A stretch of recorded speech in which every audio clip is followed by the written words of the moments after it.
How's it going, everybody? Always appreciate you hanging out for a little while. I'm Orlando Ruiz Jr. Welcome to another classic movie review. It is finally time for me to talk about 1984's The Karate Kid, directed by John G. Avildsen, who made some of my favorite movies like 1970s Joe, starring the late great Peter Boyle, a movie that I will eventually get to on this channel because it's definitely worth talking about. Of course, John G. Avildsen went on to direct the original 1976 Rocky, and while Stallone was getting ready to do Rocky 2, I guess he went to John G. Avildsen to direct Rocky 2, but he was busy with Saturday Night Fever, but left that movie due to creative differences, and so didn't end up making that movie. Instead, of course, John Badham took over and turned out to be fine because that's a classic. But after that, John G. Avildsen did The Formula with Marlon Brando. Was I think it was a kind of a failure with the critics. He also did a movie called Neighbors that starred John Belushi and Dan Aykroyd that had like mixed reviews and mostly like bad reviews. And then he did a movie called A Night in Heaven, which got bad reviews from critics. And so he really needed a big comeback. And 1984's The Karate Kid was that comeback for John G. Avildsen. He would soon follow up The Karate Kid with The Karate Kid Part 2 and also Part 3, which I will also eventually get to on this channel. There's a great movie that he directed starring Morgan Freeman called Lean on Me that I want to talk about. A movie that stars Luke Perry from 1994 called 8 Seconds that I will also eventually get to. In the film, teenager Daniel LaRusso, played by Ralph Macchio, moves to California from New Jersey with his mother. He's an only child. His father has passed away, and he has a rough time getting adjusted at their new home. There is a certain group of kids that begin to give Daniel a hard time, but Daniel kind of brings it on himself, though he doesn't do it on purpose. But either way, from then on, a rivalry kind of begins when Daniel tries to date a girl named Allie that he has a crush on, played by Elizabeth Shue. Unfortunately for Daniel, though, Johnny Lawrence, her ex-boyfriend, played by William Zabka, is pretty damn good at karate and a part of this little group known as Cobra Kai, recently making the acquaintance of a little old Japanese man who works as a maintenance worker at Daniel's apartment complex, Mr. Miyagi.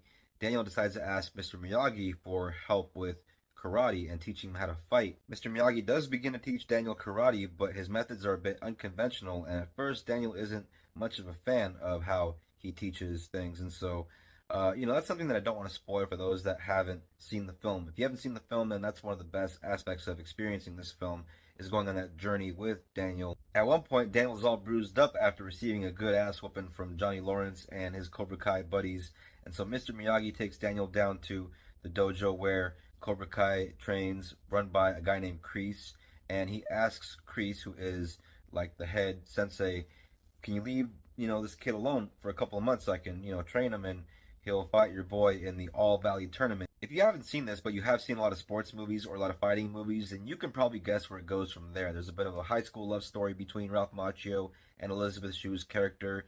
There is a period in the film where there's a bunch of training to get to the big fight at the third act at the end where it's pretty much that Rocky formula. Of course, I like the karate stuff in the movie, and as a kid, I remember reenacting some of the stuff I saw in the movie. A lot of us kids did. Whenever we watched an 80s classic, we would copy things like, of course, wax on, wax off, or, just certain lines that you heard 100 times, like sweep the leg. The karate scenes in the movie are well shot. They're a lot of fun. They still hold up very well. They're not overly choreographed. They have kind of a natural feel to them. But the heart of the movie really is the relationship between Mr. Miyagi and Daniel LaRusso. Ralph Macchio did a very good job of playing the role of Daniel LaRusso in The Karate Kid and the sequels, and I enjoy watching him return as Daniel LaRusso in Cobra Kai. But Pat Morita was great as Mr. Miyagi, so much so that the guy was nominated for an Academy Award for Best Supporting Actor for this film.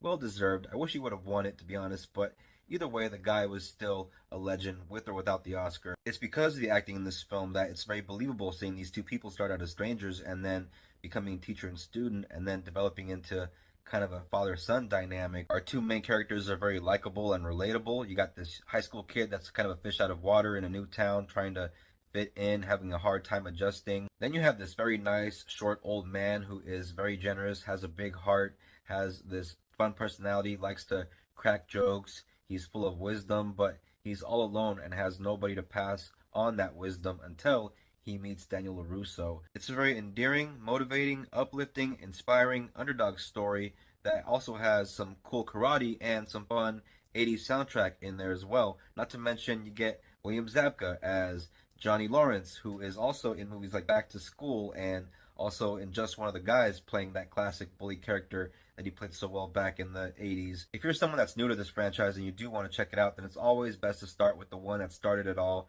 the 1984 original film, The Karate Kid, which I have right here. Pat Morita was awesome in these, and as a kid I remember watching the reruns of Happy Days on Nick at Night and always getting a kick out of seeing him pop up on that show as Arnold in the early seasons.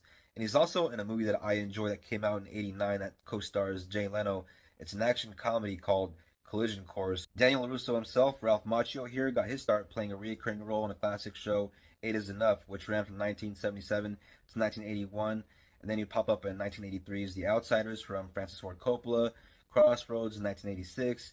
Later on, of course, My Cousin Vinny in a pretty memorable role in there. I think for a lot of people, this franchise has turned into a stale, nostalgia bait IP, but to me, it's still always going to be a part of pop culture, a big part. And for me, The Karate Kid, the original, is always going to be a 1980s four-star classic. Thank you all very much for watching this classic movie review. I always appreciate you. If you're new to the channel, if you're into movies, and if you like the video, hit the subscribe button, become a subscriber. Please don't forget to hit the bell so you'll get notifications on more classic movie reviews coming your way.